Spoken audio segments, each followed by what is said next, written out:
Hello, mga kamaster, maraming salamat po sa lahat ng tumatangkilik ng Number 1 Supreme Warrior. Paki-follow and subscribe mga master para sa mga susunod pang mga kabanata. Number 1 Supreme Warrior. Kabanata 4021. Nangunguna ka sa Path of Fate ngayon, at nakakuha ka ng 6 na puntos. Natural na napakaganda ng iyong mga kasanayan. Sa makatuwid, malamang na mula ka sa isa sa mga nangungunang mundo sa ikalawang baitang, at malamang na ikaw ay isang above average na mandirigma, tama? Ang isang tulad mo ay malamang na nagtatrabaho para sa mga mandirigmang iyon sa tuktok. Naiintindihan ko kung bakit bigla kang susuko para protektahan si Lionel. Hindi inilantad ni Jack ang lahat, ngunit ginamit niya ang katayuan ni Blant para sabihin sa lahat na aso pa rin si Lionel sa mga walang hiya at kasuklam-suklam na mga tao habang si Blant ay nasa ilalim ng mga ito. Natural lang na sinusubukan ni Blant na protektahan si Lionel. Sa sandaling sinabi niya iyon, walang sumang-ayon sa kanya, ngunit halata sa kanilang mga ekspresyon na sumasang-ayon sila sa kanyang sinabi. Agad namang nanigas si Blant nang marinig iyon. Pinaikit niya ang kanyang mga mata habang nakatingin kay Jack nang may galit, parang gusto niyang punitin si Jack. Malamig na sabi ni Blant, "Brat, ang husay mo sa mga salita ay mas mahusay kaysa sa inaakala ko. Gayunpaman, huwag mong isipin na ang iyong mga salita lamang ang magagarantiya sa iyong kaligtasan. Hindi mo ba alam ang kahihinatnan ng iyong ginagawa?" Nagtaas ng kilay si Jack. Sinusubukang takutin siya ni Blant sa sandaling iyon, ngunit ang mga pagbabante ay isang bagay na pinakarinig niya sa kanyang buhay. Ilang beses siyang nakakatanggap ng mga banta na ganyan sa isang araw, kaya nakakainis na. Walang paraan na seryosohin niya ito. Sumibaw lang mga labi ni Jack sa isang malabong ngiti habang kalmadong nakatingin kay Blant. Huwag isipin na kamangha-mangha ka. Huwag isipin na makikinig ang lahat sa iyo dahil lamang sa sinabi mo ng ilang mga salita. Hindi na kami mahuhulog para sa iyong mga trick. Dapat mo lamang ay save ang iyong sarili sa pagsisikap. Galit na galit si Blant at ang tatlo pang nasa likuran niya sa sinabi ni Jack. Tumingin sila kay Jack na parang patay na tao. Sabay-sabay silang tatlo na nagpakawalan ng kanilang pagpatay kay Jack. Ang aura sa paligid nila ay parang gusto nilang punitin si Jack. Kung nakakamatay lang ang tingin, ilang libong beses nang namatay si Jack. Sa kasamaang palad, immune na si Jack sa mga tinging iyon. Maaari silang tumingin sa kanya kahit na gusto nila. Hindi naman talaga siya masasaktan sa huli. Alam ni Blant na walang saysay na ipagpatuloy ang pagsasalita sa usapan na ganito na. Ipapahiya lang niya ang sarili niya kung gagawin niya. Ngumisi siya at inakay ang tatlo pa sa likod niya at umalis. Sa pagtingin sa kanilang apat na umalis, si Jack ay hindi man lang kumibo. Si Lionel na kanina pa nakabawi ay parang takot na parang daga. Siya ay ganap na lumiit pabalik na parang takot na daga. Sa pagkuha ng pagkakataon, itinulak niya ang karamihan at nakahanap ng lugar kung saan walang mapagtataguan. Siya ay hindi kapani-pani, walang natatakot na siya ay isumpa kung siya ay patuloy na manatili doon. Mabilis na nakawala si Lionel, at ang hitsura ni Blant ay nagdulot ng ganap na pagbabago sa emosyon ng karamihan. Sa sandaling iyon, walang nagpapatuloy sa pagmumura kay Lionel. Nanambalik ang katahimikan sa lugar. Pagkaraan ng ilang sandali, muling nag-uusap ang lahat nang lumapit si Lorraine kay Jack. Malamig ang mukha ni Lorraine habang sinasabi sa mahinang boses, yung mga walang hiya, kasuklam-suklam na aso. Masasabi talaga nila ang kahit ano sa mundo. Kung hindi dahil sa mga alituntunin, I would have went over to slap them in the faces. Kung ikukumpara kay Lionel, mas kinaiinisan niya si Blant. Lalong naging kasuklam-suklam ang mga ginawa ni Blant. Sa sandaling iyon, biglang naramdaman ni Jack ang isang matalim na tingin na nakatutok sa kanya. Nang tumangala si Jack, nakita niya si Blant na nakatingin sa kanya na may malamig na ekspresyon. Nang mapansin ni Blant na nakatingin si Jack, bumantong hininga si Blant, "Maswerte ka at restricted area ito. Kung hindi, patay ka na." Kabanata 4022. Halos matawa ng malakas si Jack sa nakita. Nagkataon lang iyon. Gusto niyang sabihin ang eksaktong parehong bagay kay Blant.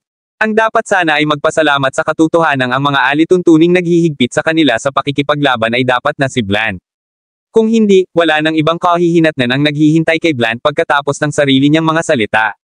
May sumasali sa challenge. Sino yun? Isang malinaw na boses ang biglang bumasag sa katahimikan. Napatingin ang lahat upang makita ang isang lalaking nakasuot ng puting damit na nakatayo sa simula ng landas ng kapalaran. "I know that guy, puti siya from the porcelain continent," sabi ng isang maikling mandirigma. Tamang-tama ang pangalan ni White. Talagang napakaputla niya, at medyo gwapo rin siya. Sa pagkakataong iyon, matigas ang mukha niya habang tuloy-tuloy na naglalakad pasulong. Nasa landas na siya ng kapalaran. Medyo matagal-tagal na rin simula nang may bagong tao na tumanggap ng hamon, kaya nakuha niya ang atensyon ng lahat ng tumapak siya rito. Kara-rating lang nina Lorraine at Jack, at ito ang unang pagkakataon nilang makakita ng isang taong dumaan sa hamon. Ang mga mata ni Jack ay matamang nakatingin kay White habang nakatingin din sa berdeng ilaw na nagmumula sa daanan. Ang Path of Fate ay isang landas na ginawa gamit ang mga espesyal na bato. Ang bawat isa sa mga batong iyon ay may hindi mabilang na berde, kumikinang na rune sa kanila. Tinakpin ng mga rune na iyon ang landas sa isang berdeng ilaw. Higit pa rito, ang ilaw ay hindi lamang purong liwanag ngunit may transparent na enerhiya din dito. Ginamit ni Jack ang kanyang sentido ngunit laking gulat niya nang mapansin niyang hindi niya kayang tumago sa berdeng ilaw sa kanila kahit gaano pa niya subukan. Gaano kalakas si White? Sa tingin mo, hanggang saan ang kaya niya? Aabot ba siya sa 60 meters? Sabi ng may curious sa mukha. Sumagot ang isang katabi niya, I think so. I heard that this person is already an above average warrior. If he is, then 60 meters should be no problem. Tumango rin ang iba, I think he'll at least get to 70 meters. Dapat 3 o 4 na puntos. May mga nakadama na si White ay may kakaibang kakayahan, at may mga natural din na iba ang iniisip. Hindi alam ang eksaktong kakayahan ng taong iyon, natural na may mga taong pumupuri sa kanya at nang iinsulto sa kanya. Isang malaking lalaki na may bigot ang nagsabi, 4 na puntos. Sa tingin mo ba talaga kaya niya iyon? Sa tingin mo ba ay makakakuha ng kahit sino ng kahit gaano karaming puntos na gusto nila? Ang ibig sabihin ng 4 na puntos ay kailangan mong ipasok ang 70 hanggang 80 metro na marka. Sa tingin ko ay hindi iyon posible na tumingin sa kanya. Sumasang-ayon ako. Kahit na sa tingin mo ay magaling siya, hindi mo siya kayang i-flatter ng ganyan. Hindi mo ba naisip na masyadong malayo ang mararating mo?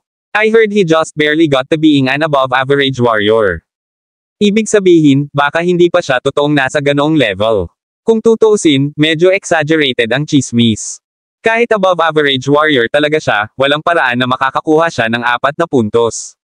Napakaraming kalahok dito, at ang iba sa kanila ay above average na mga mandirigma. Ilan sa kanila ang nakakuha ng 4 na puntos? Mabibilang mo ang numero sa isang kamay. Kabanata 4023. Walang tigil ang mga usapan sa kanilang paligid. Maraming tao ang naghuhula kung ano ang magiging resulta ni White sa huli. Para mas makita ang hamon, naglakad sina Jack at Lorraine palapit sa landas ng kapalaran. Habang papalapit sila, mas marami ang mga mandirigma. Si Jack at Lorraine ay halos pinilit na dumaan. Nang makita ng iba na silang dalawa ang nagsusungit, nilunok nila ang anumang sasabihin. Tutal, lahat sila ay naalala kung paano kumilos si Jack ngayon. Hindi man lang iginalang ng dalawang iyon si Blunt, na nasa tuktok ng standing, nang may anumang paggalang at kahit na sino pa man. Ramdam ni White ang mga tingin na nakukuha niya mula sa karamihan, at siya ay bumauntong hininga ng walang magawa. Hindi niya nais na tanggapin ang hamon sa sandaling iyon, ngunit walang ibang tumanggap ng hamon. Pakiramdam niya ay nagsasayang lang siya ng oras sa paghihintay kaya naman pinili niya ang sandaling iyon. Napabuntong hininga si White habang walang magawang tumingin sa paligid. Hindi mabait ang mga tingin na nakukuha niya. Kung tutuusin, ang lahat ay nagkataon lamang na itinalaga sa landas ng kapalaran. Walang gaanong nakakakilala sa isa't isa. Kapag walang nakakakilala sa isa't isa, nangangahulugan ito na may mga kaaway sa lahat ng dako. Walang sino man ang magbibigay sa kanilang mga kaaway ng hitsura ng pampatibay loob, novel drama. Karamihan sa mga hitsura na nakukuha ni White ay hindi pala kaibigan. Hanggat hindi kahanga-hanga ang mga resulta ni White, tiyak na siya ay kutsain at pag-uusapan. Nakakunot ang noo ni White habang itinatapon ang lahat ng iniisip, nagpa siya na tumuon sa hamon. Nagsimula siyang bumuo ng mga selyo ng sunod-sunod, at ang mga Snow White seal ay sumasayaw sa hangin sa paligid niya, na namumuo sa nyebe. Ang nyebe ay umikot sa puti, na bumabalot sa puti. Ungol ni White nang magsimula siyang muling bumuo ng mga seal. Nagsimulang mabahira ng pula ang nyebe na nagbigay ng kaakit-akit at misteryosong hitsura. Ang nyebe ay nagsimulang magkadikit, ganap na bumabalot sa puti sa loob. Tumingin si White sa daanan sa unahan niya at huminga ng malalim bago siya humakbang pasulong. Sa sandaling siya ay gumawa ng kanyang unang hakbang, ang nyebe sa paligid ng White ay tila sila ay idiniin, at ang ilan ay nabasag.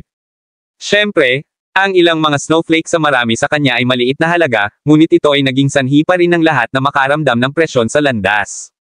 Ang pressure na iyon ay kabilang sa mga likas na batas. Habang umuusad ang isa, mas maraming pressure doon. Kapag hindi na nakatiis ang isa, mapipilitin silang tumalon sa landas. Ang pagtalon sa landas ay hudyat ng pagtatapos ng hamon. Ang mga resulta ng mandirigmang iyon ay ipapakita sa balumbon. Kilala ko siya. Nakalaban ko siya noon sa outside world. Ang teknik na ginagamit niya ay lower ultimate god rank technique, ang Soul Frost. Nabalitaan ko na naabot na niya ang unang level ng mastery, at hindi na siya nalalayo sa pangalawa. Sa husay niya, 60 meters dapat ang limit niya. Malamang hindi na siya makakaahon pa. Pakiramdam ko ay hindi na siya aabot ng 60 metro. Pagpasok ng 60 metro, ang bawat hakbang ay mas mahirap, marami ang natigil na lampas sa 60 metro. Ang mga talakayang iyon ay hindi ibinubulong, at narinig ni White ang lahat ng iyon. Nang marinig niya kung paano siya sinusuri ng lahat, agad siyang nagalit. Walang alam ang mga taong iyon. Wala silang alam tungkol sa kanya at alam lang kung paano makipag-usap. Ito ay isang biro na hinuhusgahan nila ang kanyang mga resulta. Ang mga resulta ni White ay maaaring hindi sa tuktok, ngunit siya ay palaging napakahusay.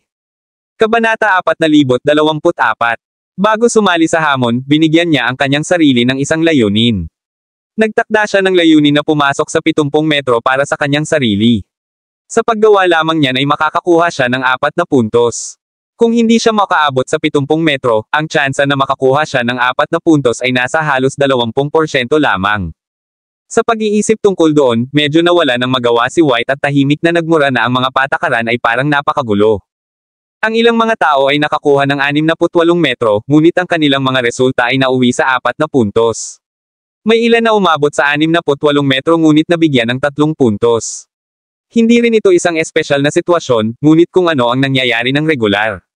Para bang ang mga huling puntos na nakuha ng isa ay ganap na nakadepende sa swerte ng isang tao. Gayunpaman, ang mga resulta ay hindi masyadong mabaliw. Hanggat may umabot sa 70 metro, tiyak na makakakuha sila ng 4 na puntos. Iyon ay isang bagay na natiyak. Kaya naman, nagpasya siyang tiyak na makakarating siya sa 70 metrong lugar upang matiyak na makakamit niya ang 4 na puntos. Gusto niyang sampelan ang lahat, at ipaalam sa mga nanlilibak sa kanya kung gaano sila katawa-tawa. Pumikit ang mga ngipin ni White at pinukaw ang sarili niyang espiritu habang dahan-dahan siyang umaasenso. Bigla niyang narinig ang kaluskaw sa paligid. Ito ay mula sa nyebe sa paligid niya. Ang patuloy na presyon mula sa mga natural na batas ay nagiging sanhi ng patuloy na pagguho ng nyebe, at mas maraming snow ang gumuho habang siya ay sumulong. Gayunpaman, ang nyebe ay hindi agad nawala matapos itong gumuho, sa halip, nagreporma ito, na puno ang espasyo na walang laman noon, at tinitiyak na ang White ay ganap na protektado. 20 metro, 30 metro. Nang makatapak siya sa 40 metrong lugar, mas lalong dumami ang kaluskos na narinig niya sa paligid niya. Ang nyebe ay nagsimulang gumuho ng mas mabilis, at ang bilis ng mga bitek na pinupunan ay bumagal. Napilitan si White na huminto para pakalmayan ang sarili, naglalaan ng oras para mabawi ang kanyang lakas.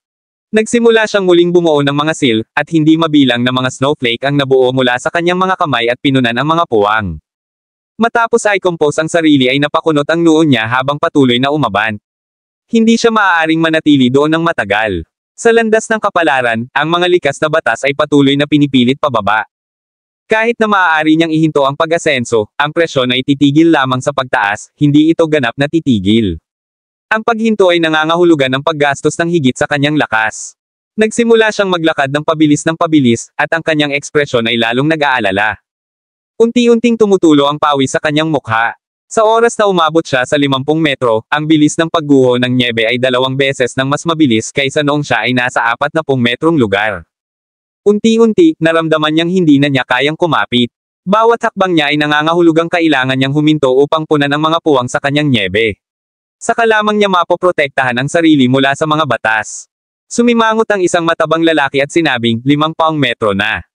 2 beses siyang huminto para makabawi bago siya umabot sa 50 metrong lugar. Pagpasok niya sa 50-meter area, huminto siya sa kabuuan ng 6 na beses para lang umaban pa ng 6 na metro. Halatang masama ang kalagayan niya. Nagsisimula na akong magtaka kung aabot siya sa 60 metro. Ang mga talakayang iyon ay dahan-daang naging pangunahing paksa sa karamihan. Sa pagtingin kay White na patuloy na humihinto, naramdaman ng lahat na si White ay malamang na nasa kanyang limitasyon. Kahit na sa pagitan ng 50 at 60 metro ay tila nasa kanyang limitasyon, kung gayon hindi man lamang 40% ang posibilidad na siya ay makaabot sa 60 metro. Natural na naririnig ni White ang sinasabi ng iba. Dahil natatakpan siya ng nyebe, walang makakita sa ekspresyon ng kanyang mukha. Sa pagkakataong iyon ay pulang-pula na ang kanyang mukha at medyo nabaluktot ang kanyang ekspresyon. Sino ba sa akala nila ang parati silang minamaliit ng ganyan? Kabanata 4025. Ang nyebe na nagpoprotekta sa kanya ay patuloy na gumuho, at dumami ang mga puwang. Ang kanyang rate ng pagpuno sa mga puwang na iyon ay nagsimulang bumagal. Ang mga natural na batas ay nagsimulang salakayin ang kanyang katawan sa pamamagitan ng mga puwang na may isang putok. Isang alon ng natural na batas ang tumama sa kanya sa braso. Sa sobrang sakit ni White ay namutla siya. Nagsimulang tumulo ang kanyang pawis sa kanyang mukha. Pakiramdam niya ay binagsakan ng 1,000 kilo ng puwersa ang kanyang braso. Ang sakit ay napunta sa kanyang braso hanggang sa kanyang utak. Napakasakit na nakalimutan pa niyang magpatuloy sa pagsulong. Hindi siya naglakas loob na mag-alinlangan kahit isang sandali dahil agad niyang isinaaktibo ang kanyang tunay na enerhiya at nagsimulang bumuo ng selyo pagkatapos ng selyo. Hindi mabilang na mga snowflake ang nabuo sa kanyang mga daliri, at sinimulan nilang punan ang mga puwang na nagpoprotekta sa kanya. Nagpakawala ng malalim na hininga si White, kaunti na lang. Kanina, tinamaan siya ng enerhiya na naglalaman ng mga natural na batas. Nangyari ito ng biglaan kaya natigilan siya. Naghanda man siya, hindi niya inasahan na magiging ganito katindi ang puwersa. Kaunting puwersa lang iyon, ngunit nasaktan siya ng husto sa hampas kaya muntik na siyang bumagsak sa lupa. Kung nangyari iyon, kung gayon ito ay ganap na nakakahiya. Ipapahiya niya ang sarili niya sa harap ng maraming tao. Ang iniisip pa lang ay mahirap tanggapin. Nagtakip ng ngipin si White, 1 metro na lang. Aabot na ako sa 60 meters. Kailangan kong gawin ito. Hindi ako mapakali. Sa isiping iyon, umabant siya muli. Sa pagkakataong ito, hindi na siya naglakas loob na madaliin ito habang siya ay gumawa ng isang maliit na hakbang sa isang pagkakataon. Sa sandaling iyon, wala siya sa mood na pansinin kung pinagtatawanan o hindi ang maliliit na hakbang niya. Ang gusto lang niyang gawin ay mag-advance paunti-unti. Nakatingin si Jack kay White na dahan-daang umaasenso sa 60 metrong marka mula sa ibaba. Nakataas ang isang kilay niya habang sinasabi, 60 metro ba ang pangunahing bahagi ng hamon na ito? Tumango si Lorraine at sinabing, mula sa sinasabi ng lahat, 60 metro ang tila pangunahing hadlang na dadaanan. Mukhang tumataas ng husto ang pressure pagkatapos nito. Habang nagsasalita sila, umabant na si White sa 60 metrong marka. Sa sandaling tumuntong siya sa lugar na iyon, isang napakalaking presyon ang agad na nabasag ang halos kalahati ng kanyang nyebe. Narinig ang tunog ng pagguho ng nyebe, at agad na namutla si White. Pakiramdam niya ay may malaking talim na patuloy na humahampas sa kanyang paligid. Bumibilis ang tibok ng kanyang puso, ngunit alam niyang walang saysay na magpanik sa sandaling iyon. Kinagat niya ang kanyang mga ngipin, at ang sakit ang gumising sa kanya nang magsimula siyang magbuo muli ng selyo. Ang hindi mabilang na mga snowflake ay nagsimulang bumuo, at mabilis na pinunan ang mga puwang. Sa kasamaang palad, ang mga bagay ay hindi naging maayos sa pagkakataong ito. Ang presyon ay ilang beses na mas mataas pagkatapos niyang makarating sa 60 metrong marka, at ang nyebe ay masyadong mabilis na gumuho. Huminto man siya para punan ang mga pagkukulang, nabigo siyang ganap na gawin ito. Ang mga puwang ay karaniwang mga butas para sa mga natural na batas upang salakayin siya. 3 alon ng enerhiya na naglalaman ng mga natural na batas ang marahas na tumama sa katawan ni White. Nagluwa siya ng isang bibig ng dugo, at ang sakit ay naging sanhi ng kanyang buong katawan upang manginig. Mula sa mga alon ng enerhiya kanina, ang isa sa mga alon ay tumama sa kanyang dibdib, na nabali ang isa sa kanyang mga tadyang. Ang pinsala ay hindi itinuturing na mabigat, ngunit siya ay hindi malayo sa mabibigat na pinsala. Kung magpapatuloy siya, malalagay sa panganib ang kanyang buhay. Agad na pumili si White nang tumalon siya sa landas ng kapalaran. Pagkatapos niyang tumalon sa landas ng kapalaran, si White ay tila nasa masamang kalagayan. Marahas siyang umubo at nagluwa ng isang bibig ng dugo. Walang kasamang disipulo si White, ngunit may mga taong kilala niya. Kabanata 4026. Isang mandirigma, na ang relasyon kay White, ay lumapit upang tulungan siyang tumayo. Mabigat ang paghinga ni White, at ang kanyang mukha ay hindi kapani-pani walang mapatla. Mukha siyang nakamamatay na may sakit. Nang makita siya ng lahat na ganoon, wala man lang nangungutya sa kanya. Kung tutuusin, nagawa niyang magtiyaga hanggang umabot sa 60 metro. Huminto lang siya sa 60 metro. Mayroong marami na ang mga resulta ay mas masahol pa kaysa sa kanya. May mga mahina pa ring nagsabing, dapat na lang siyang tumalon kung hindi niya magawa. Ano pa bang magandang naidulot ng nakatayo doon maliban sa injury ang sarili? Tingnan mo na lang siya. Siguradong makakaapekto ang mga pinsala niya sa mga hinaharap na hamon. Hindi lang the path of fate ang challenge sa Radiant Hall. Sa estado niya ngayon, ang mga pinsala niya ay kapalit lang ng lahat. Medyo malala ang mga sugat ni White. Kung hindi siya gumaling ng maayos, tiyak na makakaapekto ito sa kanyang mga hamon sa hinaharap. Napabuntong hininga si Lorraine habang nakatingin kay White. Hininaan niya ang boses niya at bumulong kay Jack, kung ako sa kanya, hindi sana ako nagmamatigas ng matagal. Bahagya lang siyang kinukutya. Nakakainis, pero hindi naman makakaapekto sa kinabukasan niya. Bakit niya sinaktan ang sarili niya dahil lang sa mga salita nila? It's the worst thing he could do. Tumango si Jack sa mga salitang iyon. Medyo lumaki na si Lorraine. Noon, magagalit siya sa mga salita ng iba na nagiging dahilan upang makagawa siya ng mga maling desisyon. Gayunpaman, lumaki siya hanggang sa puntong tinalikuran na niya ang kaisipang iyon.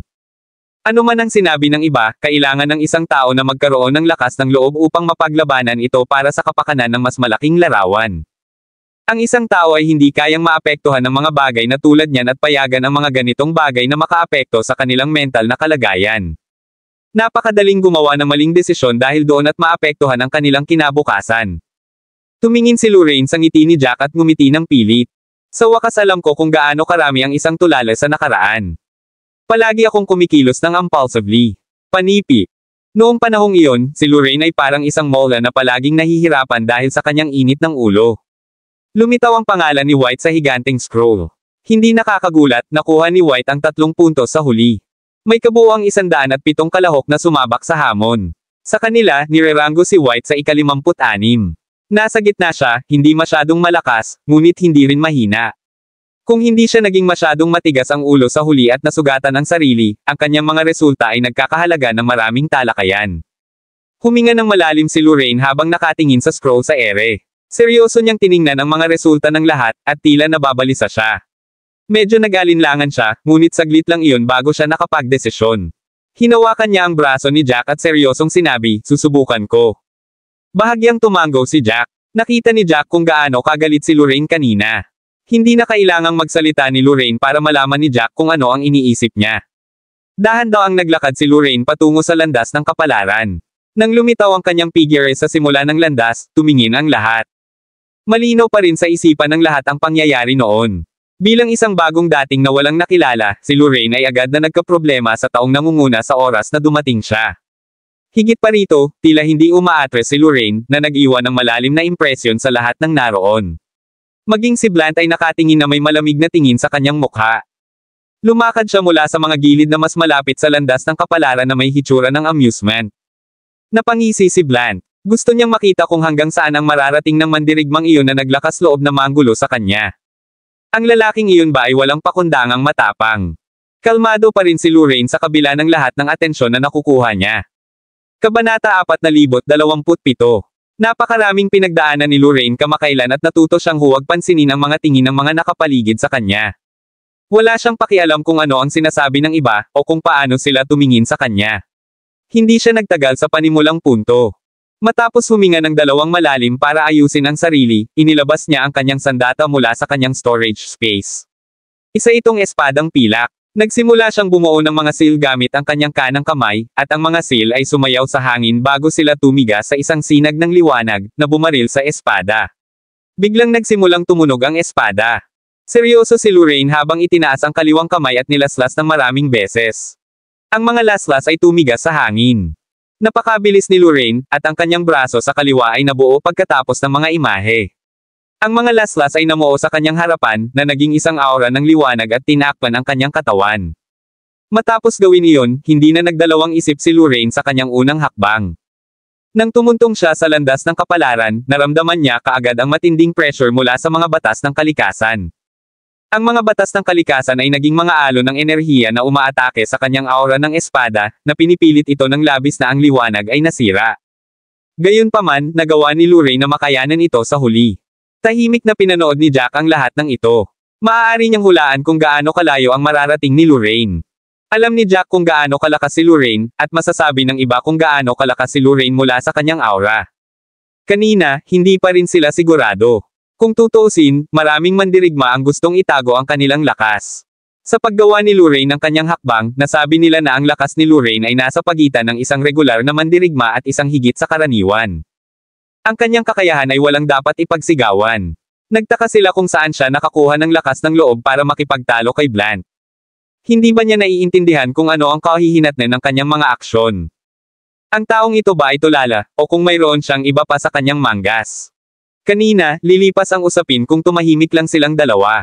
Si Blant ay hindi talaga isang bahagi ng bagay pagkatapos ng lahat. Marahil ay titigil siya pagkatapos ng ilang mga salita. Panipi. Gayunpaman, ang dalawa sa kanila ay matapang. Mukhang hindi sila nagmamalasakit sa kasanayan o background ni Blant kapag sila ay nagtalo laban sa kanya. Parang napakatapang nila ngayon lang, pero parang mga tanga lang. Hindi naman sila ganoon kalakas, pero nagpumilit silang magpakamatay. I wonder what's in their minds. Who knows? Akala siguro nila mapoprotektahan sila kung nasa side of reason sila. That's such a laughable thought. When faced with absolute skill, what's the point of having reason? He's feeling happy about things now, but it won't take that long para mawala ang mga ngiti nila. Ang mga talakayang iyon ay nasa lahat ng dako, at walang pakialam kung narinig sila nina Jack at Lorraine. Hindi nila hininaan ang kanilang mga boses. Si Jack at Lorraine ay natural na narinig ang lahat. Si Jack ay hindi tumugon sa alinman sa mga talakayang iyon, at gayon din si Lorraine. Walang alam ang mga mangmang na iyon, at ang magagawa lang nila ay tingnan ang mga bagay-bagay sa pamamagitan ng kanilang sariling mga pananaw. Sa pagkakataong iyon, biglang may nagulat na sigaw, tingnan mo. Nakasakay na si Lionel. Kumunat ang noo ni Jack. Si Lionel, na kanina pa nagtatago sa isang sulok, ay sumugod habang walang nakapansin sa kanya. Siya ay napakabilis habang nagsimula siyang bumuo ng selyo pagkatapos ng selyo. Ang tunog ng kaluskos na kidlat ay maririnig habang ito ay dumadaloy sa kanyang paligid, patuloy na kaluskos. Kabanata 4028. Nag-intertwined ang kidlat sa isa't isa, na bumubuo ng mga tanikala na nakabalot kay Lionel. Pagkakita niyon ay biglang natigilan si Jack. Noon lang niya napagtanto na ang Path of Fate ay walang panuntunan na nagsasaad na kailangan ng mga challengers na subukan ito ng paisa-isa. Walang magbabago kung sabay nilang hamanin ang landas ng kapalaran. Si Lionel ay dumating ng mas maaga kaysa sa kanilang dalawa, ngunit hindi niya sinubukan ang hamon. Bagamat hindi isinasaad ng mga patakaran na ang hamon ay kailangang subukan ng paisa-isa, ang bawat kalahok ay limitado sa isang hamon. Ang katotohanan na siya ay nakarating sa Path of Fate ay nangangahulugan na hindi sinubukan ni Lionel ang hamon at walang anumang resulta. Kumunat ang noo ni Jack. Ano ang sinusubukang gawin ni Lionel sa pamamagitan ng pagsubok sa hamon sa sandaling iyon? Sinusubukan ba niyang ikumpara ang resulta niya kay Lorraine? Sinisikap ba niyang ipakita kung sino ang mas malakas sa pamamagitan ng pagsali ng sabay-sabay para mabawi niya ang kanyang dignidad? Habang iniisip ito ni Jack, nakapasok na si Lionel sa mga hangganan ng hamon. Ang mga batas ng kalikasan ay biglang idiniin kay Lionel na may kapangyarihan ng kalikasan. Patuloy itong bumagsak kay Lionel, ngunit hindi man lang naapektuhan si Lionel, kasama ang lahat ng kidlat na nagpoprotekta sa kanya. Sa sandaling iyon, 2 hakbang pa lang ang lakad ni Lorraine. Wala man lang 1 metro ang layo niya. Tumawa si Lionel habang nakahakbang ng malaki at mabilis na nakahabol. Napagtanto ni Lorraine na may mali, at mabilis niyang tiningnan si Lionel na may masamang tingin. Walang paraan si Lionel ay may anumang mabuting hangarin. Ibinuka pa lang niya ang bibig niya para magsalita nang makita niyang biglang umatake si Lionel sa kanya. 2 kadena ng kidlat ang kumaluskos habang ang mga ito ay marahas na bumaba kay Lorraine, na naging sanhi ng paglaki ng kanyang mga mata. Iniisip niya kung baliw ba ang lalaking iyon. Nasa restricted area sila, pero inatake siya ni Lionel. Gayunpaman, biglang nag-alinlangan si Lorraine sa sandaling lumitaw ang pag-iisip na iyon. Ang labas ay isang restricted area, ngunit walang mga panuntunan na nagsasaad kung ang loob ng Paths of Fate ay isang restricted area o hindi. Sa sandaling iyon, si Lionel ay may masasamang ngiti sa kanyang bibig, at may nasisiyahang tingin sa kanyang mga mata. Ang kanyang ekspresyon ay agad na na-alerto kay Lorraine sa katotohanan na ang Path of Fate ay hindi isang restricted area. Maaari silang umatake kahit kailan nila gusto sa loob. Nagmura si Lorraine habang umiiwas sa pag-atake, ngunit huli na ang lahat. Ang biglaang pag-atake ni Lionel ay ganap na wala sa inaasahan ni Lorraine. Pagkatapos ng lahat, sa mata ni Lorraine, ang Path of Fate ay isang restricted area din. Sa oras na makapag-react si Lorraine, nawala na siya ng pagkakataon. Isa pa, ang lapit ng dalawa sa isa't isa noong una. Sinubukan ni Lorraine na iwasan ang kanyang pag-atake ngunit nabigo siya sa huli. Sa isang bitek, ang 2 kadena ng kidlat ay nagsagupaan sa kalasag na nabuo gamit ang aura ng espada ni Lorraine. Sa isang malakas na putok, tuluyang nabasag ang ilaw. Si Lionel ay mas malakas kaysa kay Lorraine, sa simula. Higit pa rito, napapaligiran sila ng mga kapangyarihan ng mga batas ng kalikasan. Matapos masira ang liwanag, ang mga batas ng kalikasan ay bumangga mismo sa katawan ni Lorraine. Pakiramdam ni Lorraine ay parang pinipiga ang buong katawan niya ng isang napakalaking bato. Isang alon ng enerhiya ang sumugod sa kanyang dibdib, habang ang isa naman ay tumama sa kanyang kanang binti. Naririnig niya pa ang tunog ng pagbitak ng kanyang buto. Sa sandaling iyon, narinig niya ang isang sigaw, "Lorraine! Bumaba ka!" Isang pamilyar na boses ang gumising kay Lorraine. Hindi man lang siya nagdalawang isip na tumalikod at agad na tumalon sa landas ng kapalaran. Kumunat ang noo ni Jack na mabilis na sumugod kay Lorraine. Kumuha siya ng tableta sa mustard seed at ipinakain kay Lorraine bago niya dahan-daang tinulungang makatayo. Namumutla ang mukha ni Lorraine, at puno ng pawis ang noo. Sa sandaling siya ay tumayo, isang matinding sakit ang dumaloy sa kanyang kanang binti. Kanina, isang alon ng enerhiya ang humampas sa kanyang kanang binti at nabali ang kanyang mga buto. Sa kabutihang palad, mabilis siyang tumalon. Kung walang proteksyon, mas malala ang sitwasyon kung saglit lang siyang nandoon. Kabanata 4029. Masyadong mabilis ang lahat ngayon lang. Ang biglaang pag-atake ni Lionel ay nagulat maging si Jack. Katulad ni Lorraine, naisip niya na ang Path of Fate ay isang restricted area. Akala niya ay hinding-hindi maglalakas loob na sumalakay si Lionel kahit gaano pa siya katapang. May mga nakakita sa sorpresa at pag-aalinlangan mula kay Lorraine kanina, at nagpaliwanag, ang landas ng kapalaran ay hindi isang restricted area. Bago ka dumating, may mga lumaban sa landas ng kapalaran noon, at walang naparusahan. No wonder inatake ni Lionel si Lorraine nang walang pag-aalinlangan. Alam niya na ang Path of Fate ay hindi isang restricted area, at magagawa niya ang anumang gusto niya. Napabuntong hininga si Jack, napakadali niyang kinuha ang mga bagay-bagay. Akala niya ay gusto lang ni Lionel na mabawi ang kanyang dignidad. Maririnig ang malamig na panunuya ni Lionel mula sa landas ng kapalaran, naisip ko kung gaano kakalakas, pero isa ka lang basurang magaling gumawa ng aksyon. Ni isang atake sa akin ay hindi mo kayang tanggapin. Tumawa ng malakas si Blunt, tala ng may iba't ibang klase ng tao sa mundo. Ito lamang ang pagsisimula. Pinamamahalaang mong hilahin ang isa sa amin ng iyong mga salita, ngunit iyon ay dahil lamang sa mayroon kang isang tuso na bibig. Normally, things never end well for people like you. Binalaan na kita, pero nagpumilit kang lumaban sa amin. Medyo kabayaran lang ito. Marami pang torture ang naghihintay sa iyo sa hinaharap. Just wait and see. Galit na galit si Lorraine, namutla ang mukha. Bigla siyang tinambangan ni Lionel bago pa man siya makagawa ng anuman, dahilan para tumalon siya sa landas ng kapalaran. Kung mas alam niya ang mga patakaran, hindi sana siya mapupunta sa ganoong masamang kalagayan.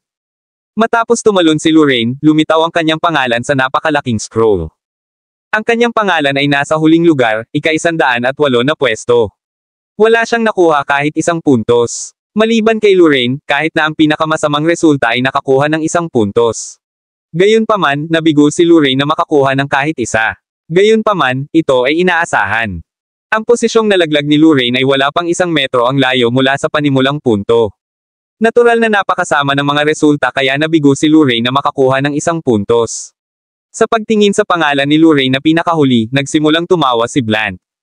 Maraming pangungutya sa kanyang pagtawa. Not bad. Akala ko makakakuha ka ng 1 puntos kahit gaano pa kalala ang resulta. Gayunpaman, talagang may ipinakita ka sa akin. Kaya, posible talagang makakuha ng 0 points. Sinimulan ni Lorraine na kumuyam ng mahigpit ang kanyang mga kamao, at sa sobrang galit niya ay napabuntong hininga siya. Nang marinig ito, kumunat ang noo ni Jack. Ang bawat tao ay nagkaroon lamang ng isang pagkakataon upang subukan ang hamon. Iyon na ang huling resulta ni Lorraine, at walang saysay na sabihin ang anumang mga salita ng aliw. Tinapik ni Jack ang balikat ni Lorraine, huwag kang magalit. Ipaubaya mo na lang sa akin ang iba. Lumingon si Jack at tumingin kay Lionel, na nakatingin pa rin sa kanilang dalawa na may mapanuksong ekspresyon mula sa Path of Fate. Sa sandaling iyon, hindi kapani-pani walang nasiyahan si Lionel sa kanyang sarili. Sinira ng dalawang lalaking iyon ang lahat ng pinaghirapan niya ngayon, at maghihiganti siya. Ito ay ang simulan. Hanggat may pagkakataon siya sa hinaharap, hindi niya hahayaang umalis ang dalawa ng hindi nasaktan. Malalaman nila ang mga kahihinatnan ng pagkakasala sa kanya. Tulad ng nararamdaman niyang nasisiyahan sa sarili, dahan-daang naglakad si Jack patungo sa simula ng landas ng kapalaran. Natigilan ang lahat sa nakita. Anong ginagawa niya? Naghahanap ba siya ng paghihiganti? Kabanata 4030. Isang lalaking naka-green armor ang nag-cross arms at sinabing, mukhang napaka-confident ng lalaking ito sa sarili niya. Nakita niya lang ang kakayahan ni Lionel, pero sumugod pa rin siya sa Path of Fate for revenge. Sa tingin mo kaya niyang talunin si Lionel? Gaano siya kalakas kumpara sa kaibigan niya? Nang sabihin niyon, nagsimulang mag-usap ang lahat at mag-isip-isip tungkol sa usapin. Nagtataka sila kung gaano kalakas si Jack, at kung mas malakas ba siya kay Lorraine, o drastically. Kung hindi siya tanga, hindi niya tatahakin ang landas ng kapalaran gamit lang ang mga ordinaryong kasanayan. Magdedeklara lang ng digmaan kay Lionel. Sumasang-ayon ako. Ang taong ito ay dapat na medyo malakas. At least, siguradong mas malakas siya kaysa kay Lorraine. Kahit na hindi siya biglang inatake ni Lionel kanina lang, si Lorraine ay nakakapasok lang ng 40 metro na markahan kahit papaano. Ang taong ito ay dapat na kahit na makarating sa 50 metro, o kahit 60. Panipi. May mga taong mataas ang tingin kay Jack, at may mga natural na iba ang iniisip. Isang lalaking nakaitim na kamiseta ang nanunuya at sinabing, sobrang pagmamalabos mo sa kanya. Kahit sinong makaabot sa 60 metro ay hindi bababa sa isang above average na mandirigma. Sa palagay mo ba ay nasa ganoong antas ang basurang iyon? Sa tingin ko ay hindi. Malinaw na may mali sa kanyang ulo. Kahit na napakalohikal ang kanyang tunog ngayon, lahat ng bagay na hindi niya nagawang gawin ay nagpapakita lamang ng isang idyo. Dahil siya ay isang tulala, kung gayon wala siyang gagawin na nakakagulat. Narinig ni Lorraine ang lahat ng sinabi, at nanggigigil ang kanyang mga ngipin sa galit. Ang mga asong iyon ay walang alam, ngunit mahilig silang magbigay ng kanilang sariling mga paghatol na parang alam nila ang lahat. Gayunpaman, nanatili siyang tahimik kahit gaano pa siya kagalit. Alam niyang walang saysay na makipagtalo sa kanila. Yet, at that moment, Blunt sneered as he said, ang dalawang ito ay talagang hari ng mga idiot. Hinahamon nila ako sa kabila ng pagiging mahina. Nakakapagod lang silang mabuhay. Para silang mga warrior sa peak ngayon lang, but this guy didn't even take one attack from Lionel. What a joke.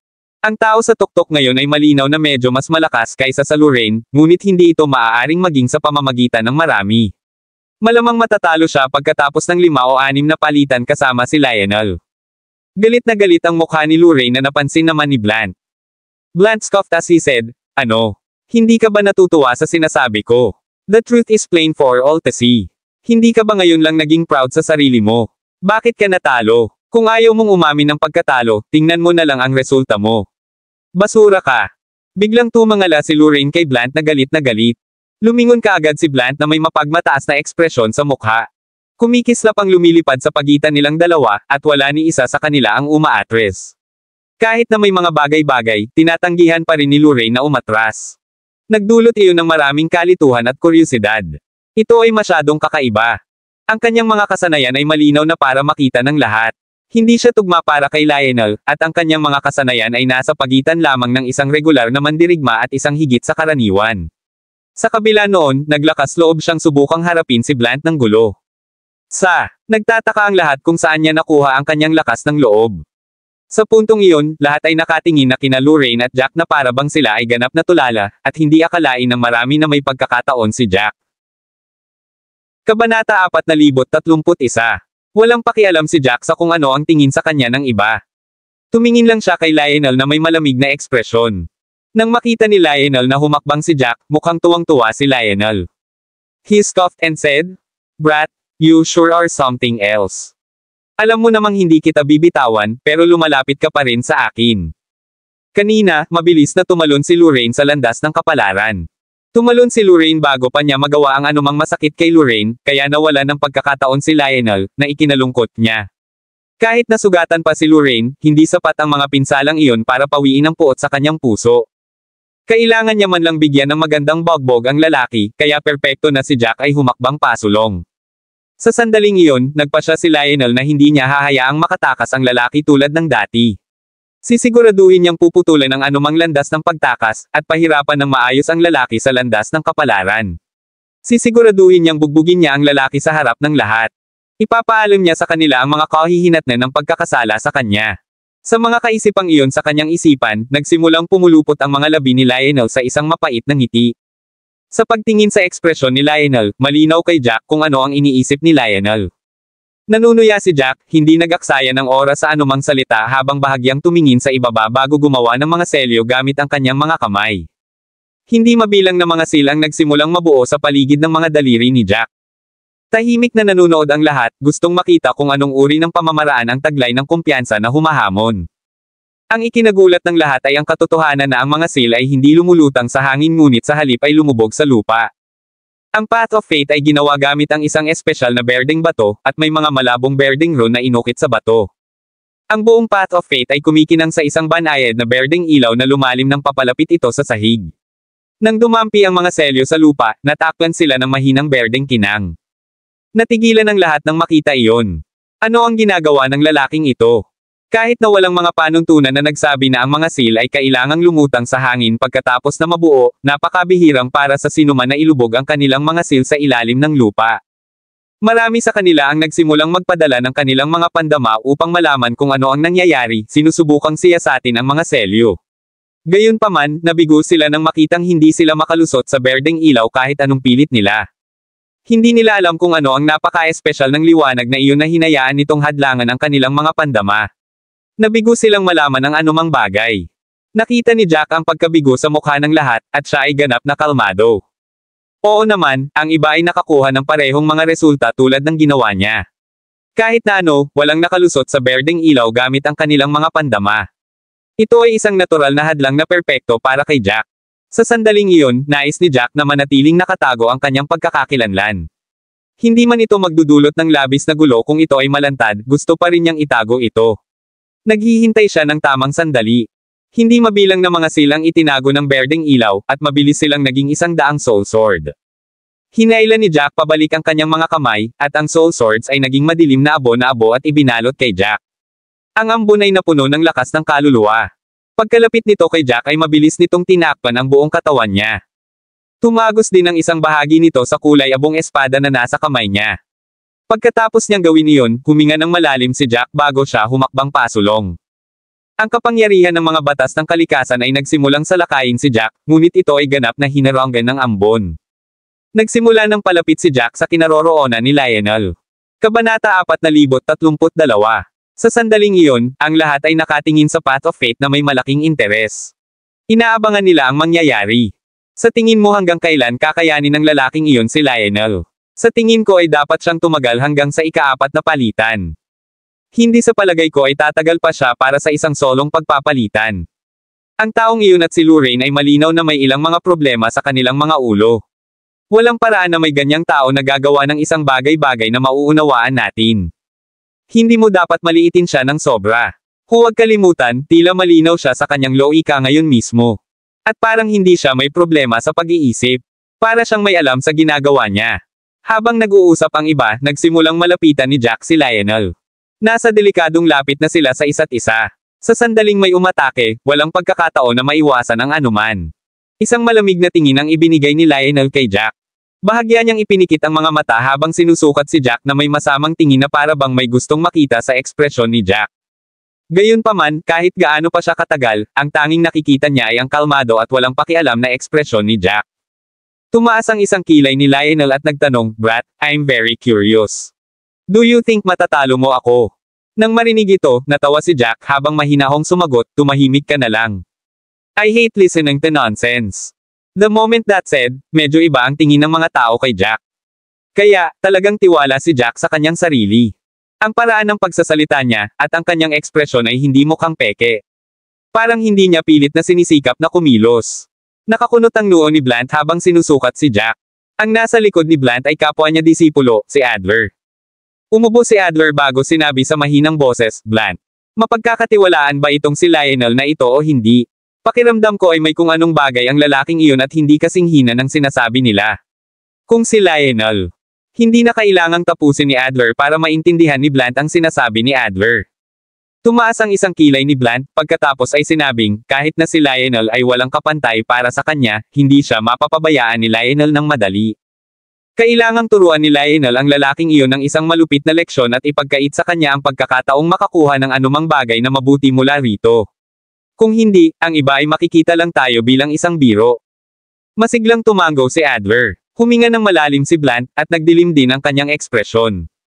Hindi pa namin nakita si Lionel na kumikilos, kaya hindi namin masabi kung gaano siya katindi.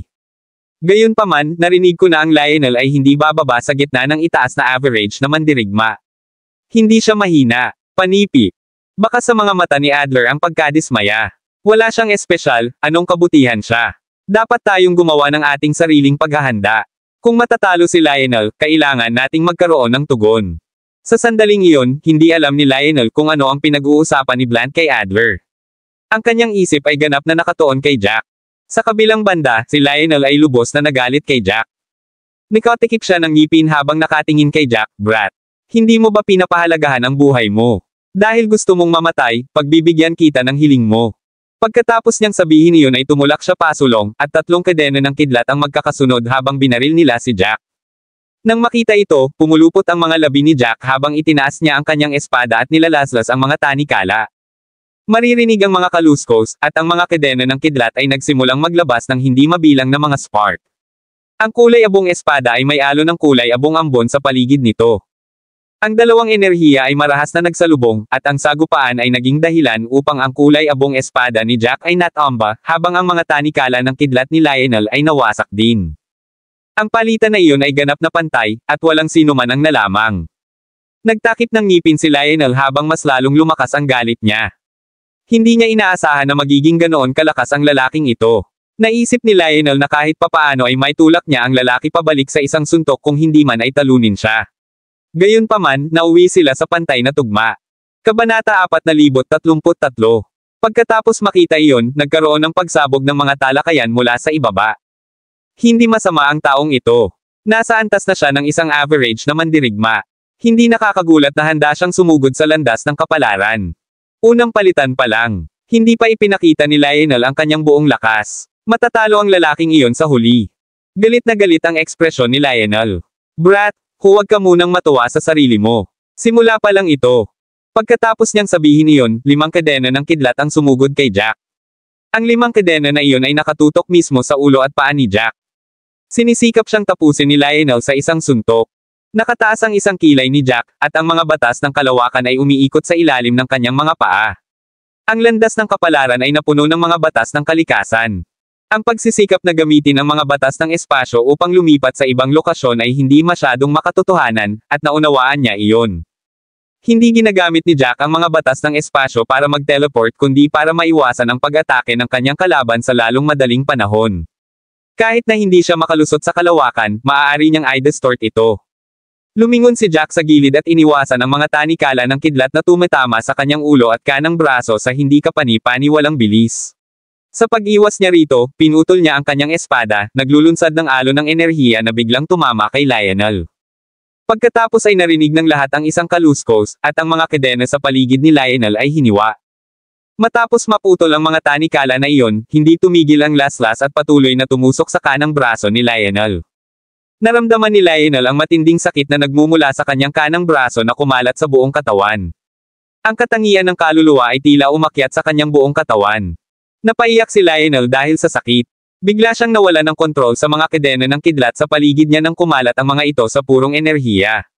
Nang walang anumang proteksyon, ang mga batas ng kalikasan sa paligid niya ay nagsimulang bumagsak ng marahas sa katawan ni Lionel. Ang bawat alo ng enerhiya ay parang 1 toneladang puwersa na humahampa sa katawan ni Lionel. Ang mga tunog ng kanyang mga buto ay patuloy na naririnig. Higit pa rito, naramdaman niya ang sakit ng kanyang kaluluwa na napunit. Hindi na nakayanan ni Lionel ang pagbagsak niya sa lupa. Patuloy ang paglabas ng dugo sa kanyang bibig. Para siyang nasa isang nakakatakot na kalagayan. Nakataas ang isang kilay ni Jack habang sinisipa niya si Lionel sa Path of Fate, na pinananatiling buhay si Lionel. Kung hindi, ang mga batas ng kalikasan ay pumatay sa kanya sa maikling panahon. Ang pagpapabiye kay Lionel na mamatay ng ganoon ay masyadong mabait sa kanya. Katulad ng pag-atake ni Lionel kay Lorraine kanina, walang paraan na pabayaan ni Jack si Lionel ng madali. Ang eksenang iyon ay kitang-kita ng lahat ng naroon. Ilang tao ang natulala sa pwesto. Anong teknik iyon? Napakalapit nila, at napakabilis ng mga tanikala ng kidlat, ngunit napakadali itong naiwasan ni Jack. Naka-counter-attack pa nga siya habang ginagawa niya iyon. Masyadong mahirap pakisamahan ang lalaking iyon. Natalo si Lionel, pero hindi siya natalo dahil hindi siya gaanong sanay, kundi dahil may kakaibang teknik ang lalaking iyon. Noong iniwasan niya ang pag-atake ni Lionel kanina, hindi lang katawan niya ang gumagalaw, kundi pati na rin ang espasyo sa paligid niya. Hindi naman siguro inaasahan ni Lionel na makakaiwas siya sa atake sa ganoong kalayuan. Kung alam ni Lionel, walang paraan na matatalo siya ng ganito kalala. Tumango ang lahat bilang pagsang-ayon sa sinabi ng taong iyon. Kahit natalo si Lionel, naramdaman ng lahat na hindi nito mapapatunayan na mas malakas si Jack kaysa sa kanya. Pinatunayan lang nito na may kakaibang teknik si Jack na ikinabigla niya. Sa pagkakataong iyon, sobrang sakit ni Lionel kaya nawalan siya ng malay. Patuloy siyang namimilipit sa lupa na parang bulate. Ang pagmamataas na tingin niya kanina ay tuluyang nawala sa kanyang mukha. Kabanata 4034.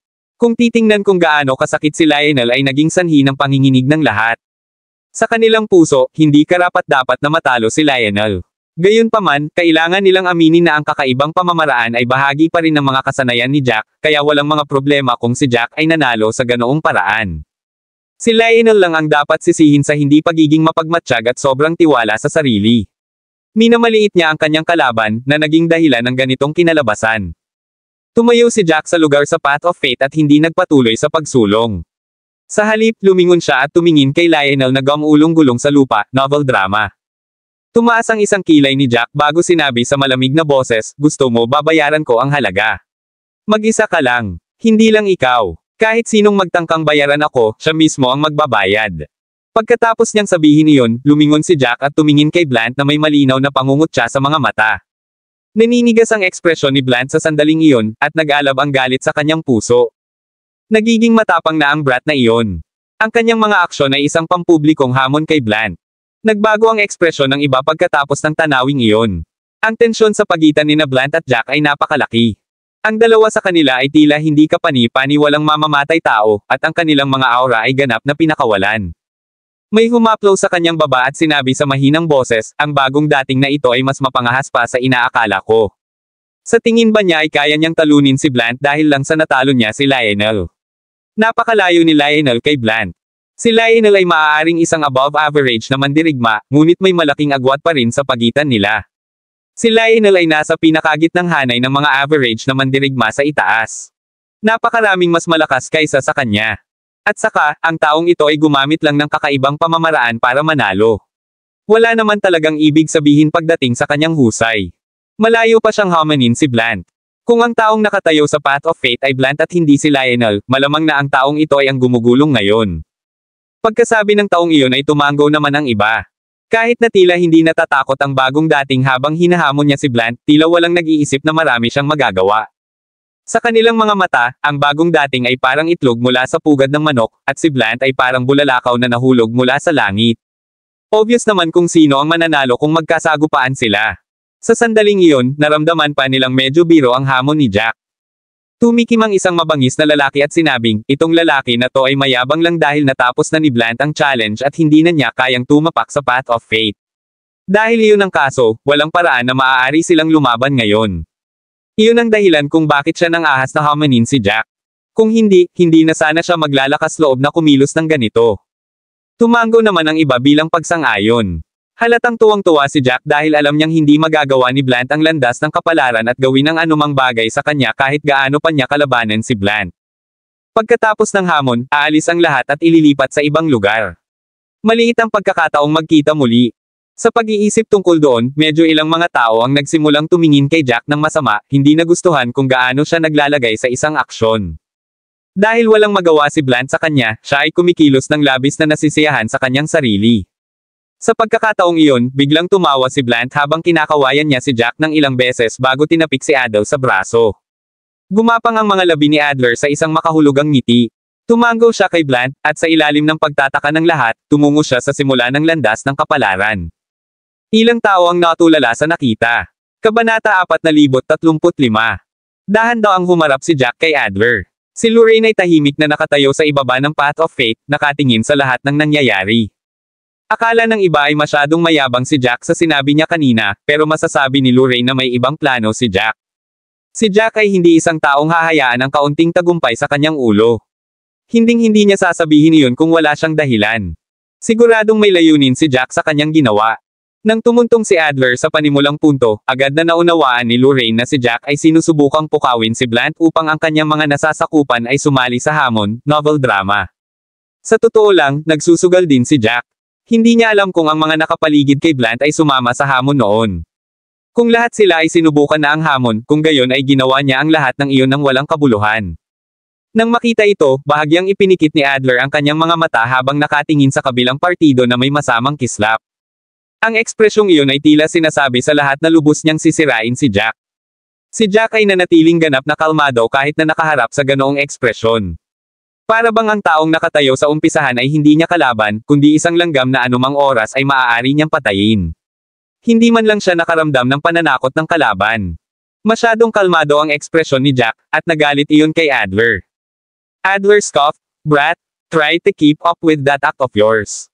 Naisip mo ba na lahat tayo ay sumali sa hamon, at walang sino man sa paligid upang magturo sa iyo ng leksyon na iyon?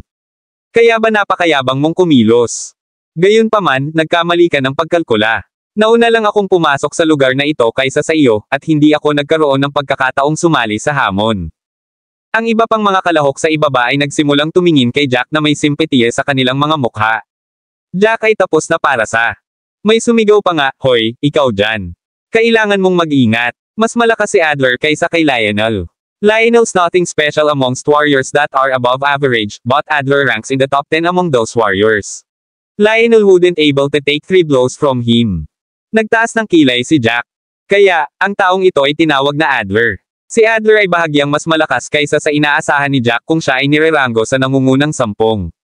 Tila hindi naglakas loob si Adler na kumilos na parang mas magaling siya kay Blunt at palaging nakatayo sa likuran niya.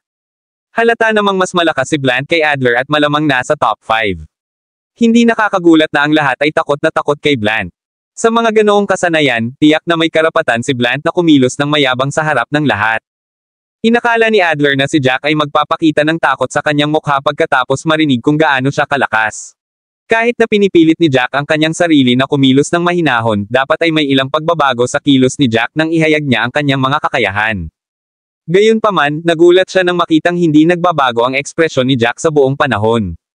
Kahit na matapos marinig na siya ay nirerango sa nangungunang 10 sa mga above average na mandirigma, si Jack ay tila walang malasakit. Habang tinitignan ito ni Adler ay mas lalo siyang nagalit. Wala na siyang ibang gusto kundi punatin ang lalaking iyon. Halatang hindi natuwa si Blunt sa kalmadong kilos din ni Jack. Parang wala lang ang kakayahan nila sa harap ng lalaking iyon. Kahit na ang lalaking iyon ay tuturuan ng leksyon sa lalong madaling panahon, si Blunt pa rin ay inip. Kinutya niya habang malamig na sinabi niya, "Sinusubukan mo pa ring magsagawa ng isang kilos. Kahit umasta ka na parang kalmado ka lang, hindi mo ito mababago ang kapalaran mo. Magtatapos ka pa rin sa mga kamay ni Lionel. Iyon ang bunga ng paghamon sa amin." Panipi. Lumingon si Jack at kalmadong tumingin kay Blunt bago muling tumingin kay Adler. Napabuntong hininga siya, "Sayang. Kung hindi mo lang sinubukang mag-challenge at ikaw na lang ang nakatayo dito. Mas maganda sana iyon." Kabanata 4036. Natural, si Blunt ang tinutukoy ni Jack. Hindi inaasahan ng iba na ganoon ang sasabihin ng bagong dating matapos marinig ang sasabihin ng iba at pagkatapos ng mga pananakot ni Blunt. Gusto niyang Blunt ang nasa landas ng fate ngayon. May sira ba sa ulo ng lalaking iyon? Baliw ba siya? Paano niya nasabi ang ganoong bagay? Sino siya sa akala niya? Wala siyang kalaban-laban kahit na si Adler na nakatayo doon, pati si Blunt.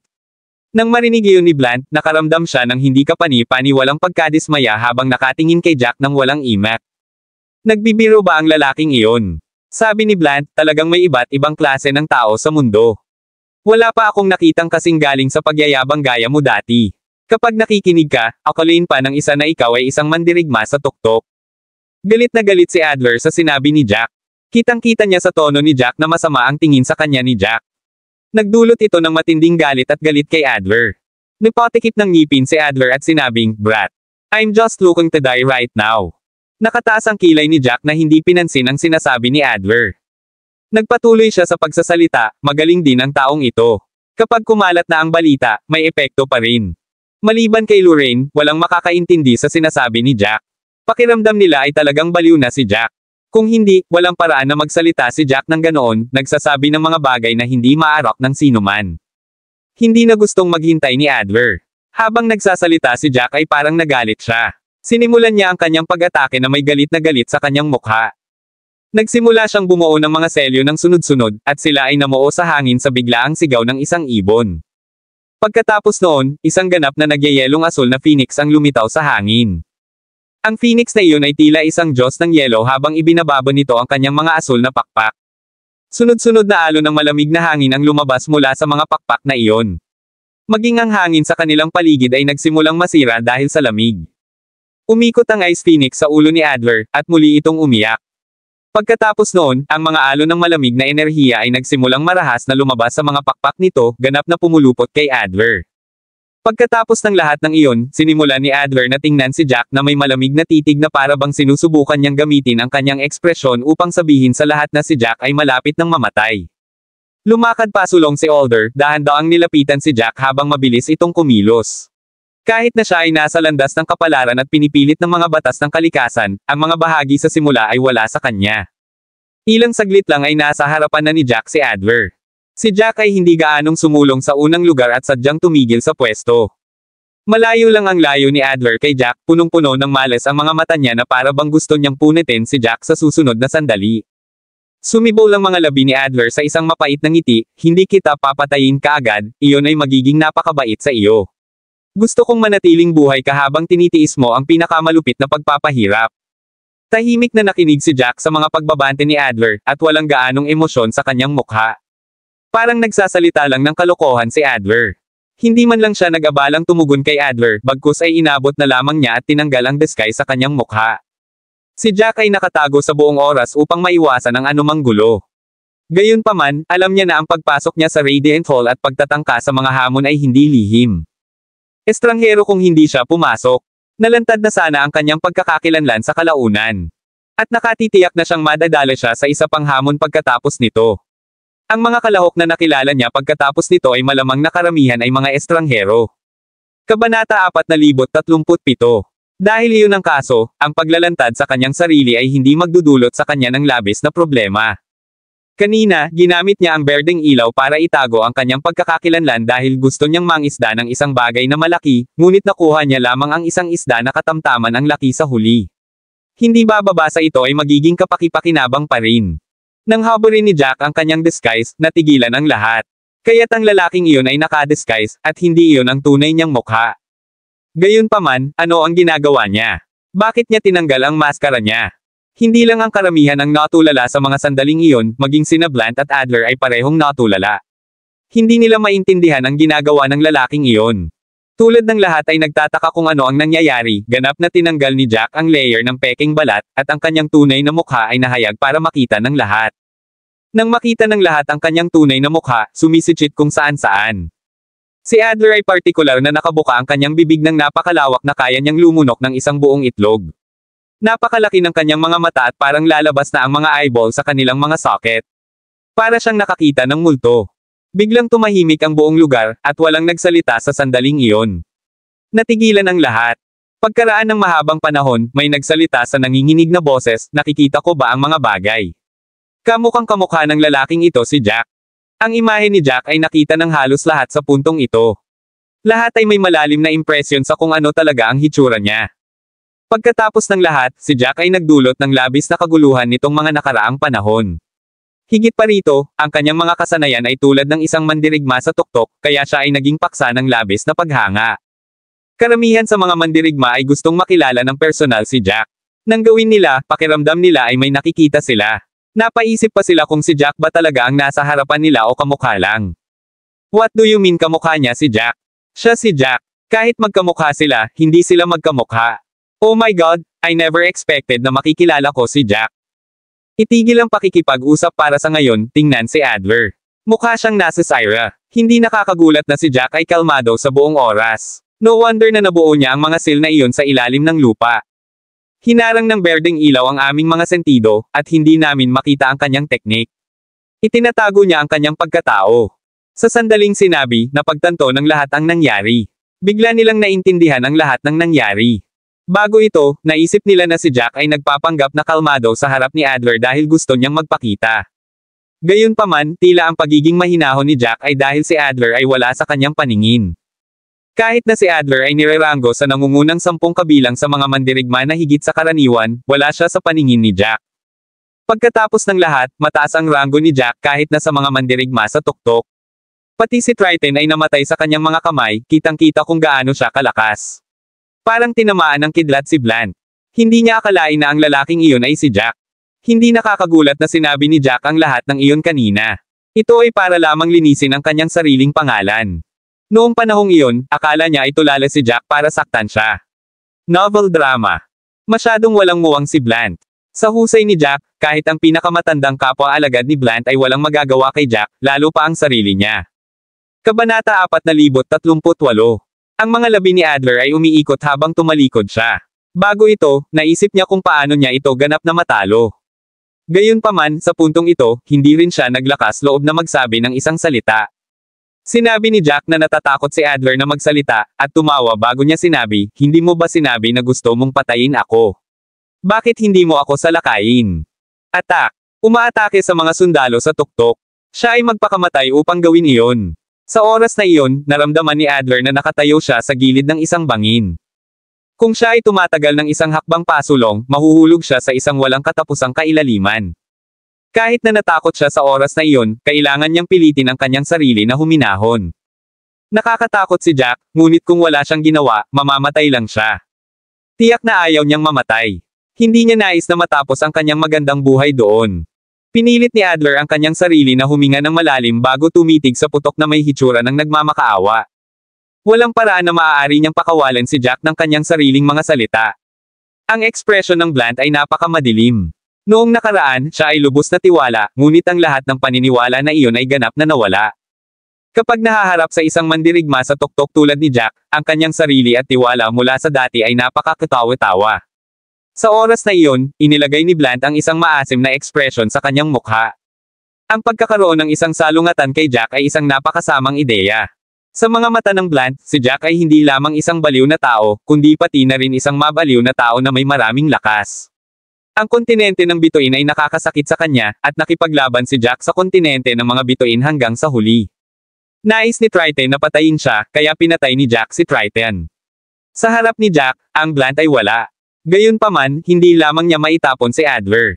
Bukod, sa wakas ay nagtrabaho si Adler sa kanyang order. Si Blunt ay nag-aaway ng kanyang ngipin at sinabing, Jack. Hindi siya isang mahalagang tao, walang dahilan upang maging malupit sa kanya. Kung hindi ka nakikilala, walang paraan na maglakas loob tayong maging mahirap. Hindi ito hindi ganap na ating kasalanan. Panipi. Lumingon si Jack upang makita ang putok bago siya ngumiti ng malamig, hindi ba ako ininsulto ni Lionel, pinipigilan ako, at sinisikap na gumawa ng mga ordinaryong sundalo laban sa akin sa ilalim ng iyong mga order. Wala itong kinalaman sa katotohanan na hindi mo ako makikilala. Biglang nawala ng mga salita si Blunt.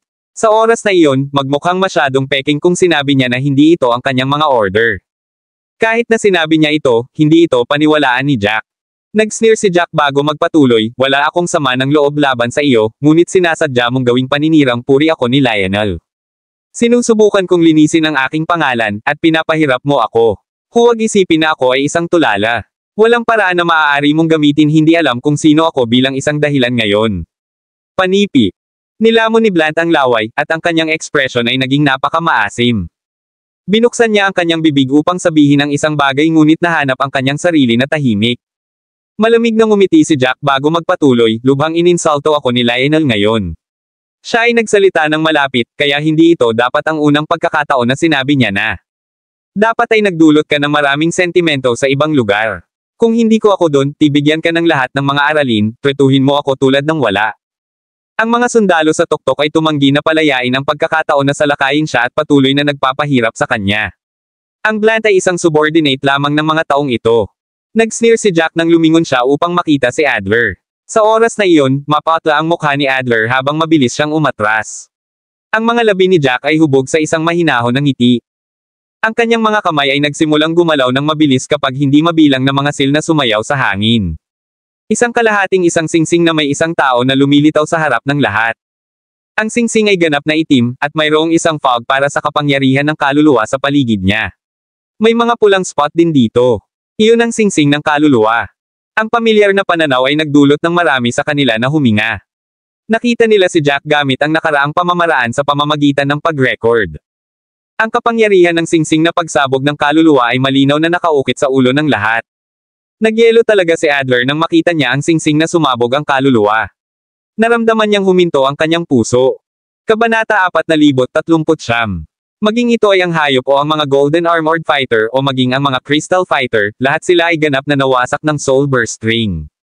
Wala ni isang tao ang nakaligtas dito. Kahit na ang mga mandirigma sa tuktok ay hindi katugma kay Jack, pabayaan ang kanyang sarili. Napuno ng kawalan ng pag-asa at kawalan ng pag-asa ang buong katawan niya. Sa sandaling iyon, pakiramdam ni Adler ay nababaliw na siya. Nagsimula siyang huminga ng mabilis habang nagmamakaawa, hindi ko sinasadya. Isa lang ako sa mga nasasakupan nila. Isa lang akong piyan. Walang kwenta ang pagpatay sa akin. Matapos marinig ang sinabi niya, tumawa si Jack at sinabing, nakalimutan mo na ba yung sinabi ko kanina? Kahit ikaw yon, medyo may pakinabang pa rin. Ang mga salita ni Jack ay naging dahilan upang maalala ng lahat kung paanong hindi nila naintindihan ang sinabi niya kanina. Sa sandaling iyon, sa wakas ay naunawaan na nila. Sinusubukan ni Jack na patayin ang mga nasasakupan upang saktan ang mga nasa itaas. Gusto niyang ipakita sa mga taong iyon na tiyak na babayaran sila ni Jack. Napaatras si Adler ng 4 o 5 hakbang. Kahit na napakadelikadong distansya pa rin, nakuha pa rin niya ang pagkakataong mabuhay para sa kanyang sarili. Natural, walang paraan na nang ahas siyang tanggapin ang pag-atake ni Jack, hindi ito posible. Gayunpaman, maaari pa rin niyang subukang tumakbo. Bigla siyang tumalikod at sinubukang sumugod pababa. Sa kasamaang palad, sa sandaling gumawa siya ng isang hakbang, ang Soulburst Ring ay nasa harapan na niya. Sa isang malakas na boom, si Adler ay nahuli sa pagsabog at ganap na nawasak sa hangin. Pagtingin niyan, medyo marami ang nagsisigawan.